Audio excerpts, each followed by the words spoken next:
Suma TV వారికి, నారా లోకేష్ గారికి నమస్కారం అండి. నేను ఒక అమ్మాయికి ఇక్కడ హెల్ప్ చేశాను. అమ్మాయిని కొట్టేసి తట్టేసి అలా చనిపోయే స్థితిలోకి వచ్చేసింది. నేను హెల్ప్ చేసి ఆ అమ్మాయిని జాయిగా ఇండియా పంపించానండి. అప్పటి నుంచి కూడా నాకు చాలా ఇబ్బందులు. నన్ను కూడా నా ఫోన్ కూడా తీసేసుకొని నాకు జీతం కూడా కడతలేదండి. చాలా ఇబ్బందుల్లో ఉన్నాను.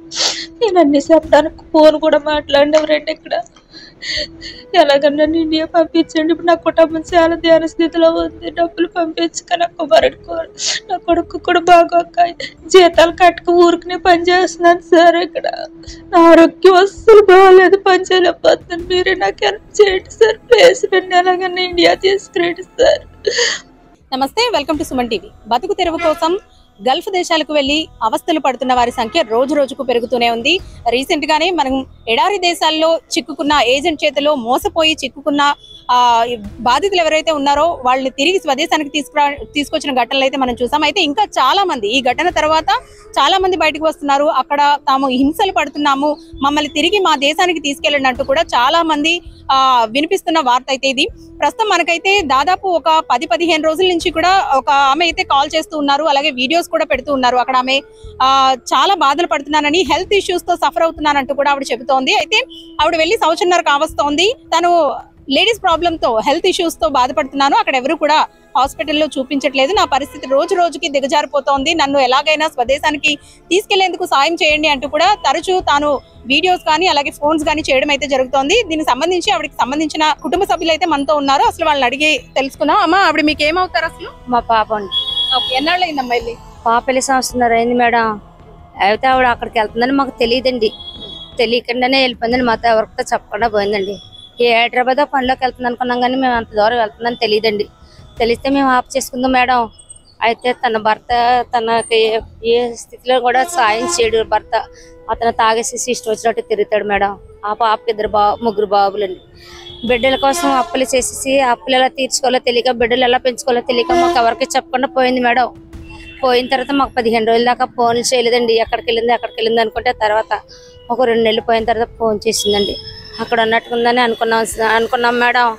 అనుకున్న తర్వాత మా బాబు మొన్న మరణించారండి.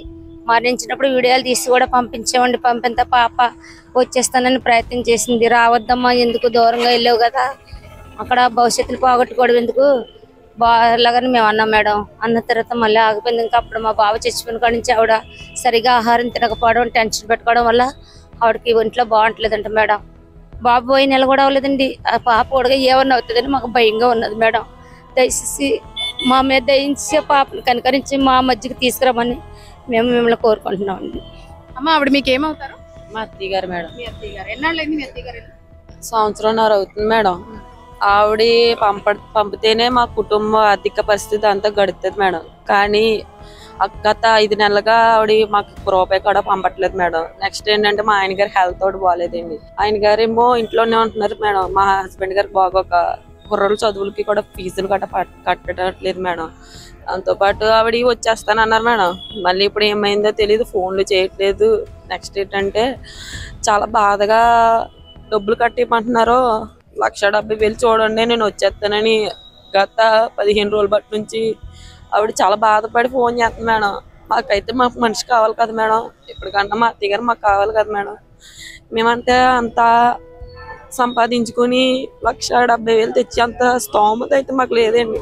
మేము మిడిల్ క్లాస్ వాళ్ళమండి. మా అత్తయ్య గారు అక్కడికి వెళ్తే మా అప్పులు తీరుతాయి, మేము ఏదో కొంచెం ఆర్థిక స్థాయి నుంచి కొంచెం పైకి లేద్దామన్న ఆశతో పంపుకున్నామండి. తెర చూస్తే అటు ఇటు కాకుండా ఉంది మేడం. ఏం చేయాలో కూడా తెలియట్లేదండి. ఆవిడేమో హెల్త్ అసలు బాగోలేదండి. హెల్త్ కోసమన్నా పంపడానికి ఎవరైనా సహాయం చేస్తారని మేము అలా కూడా ట్రై చేసాం మేడం. కానీ మాకు ఇది కూడా అవ్వట్లేదు మేడం. హాస్పిటల్ కూడా తీసుకెళ్ళట్లేదంట మేడం. ఈ మధ్యన ఆవిడ అలాగే బాధపడుతుంది మేడం.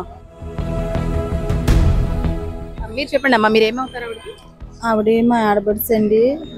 ఆవిడ వెళ్ళిపోవడం కూడా మాకు తెలియదండి. మా ఫ్యామిలీలో ఎవరికి చెప్పకుండా వెళ్ళిపోయిందండి. అప్పుల కోసం లక్షలు అప్పులు చేస్తుందండి బిడ్డలు పెంచుకోవడానికి. వెళ్ళేటోడు కూడా మాకు ఎవరికి చెప్పలేదు. మా ఆయన గారు చనిపోయినా సరే వీడియోస్ శవం ఫోటోలన్నీ పంపించినా సరే ఆవిడ రాలేదండి. అక్కడైతే ఆరోగ్యం కూడా బాగోలేదని ఏడుతో ఫోన్ చేస్తుందండి. మాకు దయచేసి సుమ టీవీ ద్వారాగా ఆవిడని కొంచెం మా మధ్యలోకి రప్పించమని కోరుకుంటున్నానండి. తనకైతే తాను వెళ్ళి సంవత్సరన్నర అయినప్పటికీ కూడా స్టార్టింగ్ లో బాగానే ఉన్నా ఉండే కొద్దీ కూడా తన ఆరోగ్యం పూర్తిగా క్షీణించిందంటూ కూడా వీళ్ళంతా చెబుతున్నారు. గత కొద్ది రోజుల నుంచి ఆవిడ ఫోన్ కూడా చేయట్లేదంటూ కూడా వీళ్ళు ఆవేదన వ్యక్తం చేస్తున్నారు. ఎలా అయినా వీళ్ళ అత్తయ్య గారిని తిరిగి స్వదేశానికి తీసుకొచ్చేందుకు సాయం చేయనట్టు కోరుతున్నారు. మరి దీనికి సంబంధించి అధికారులు కూడా ఏ విధంగా స్పందిస్తారనేది వేచి చూడాల్సిన అంశం. కెమెరా పర్సన్ హసన్ తో అనుశ్రీ, సుమన్ టీవీ, కాకినాడ.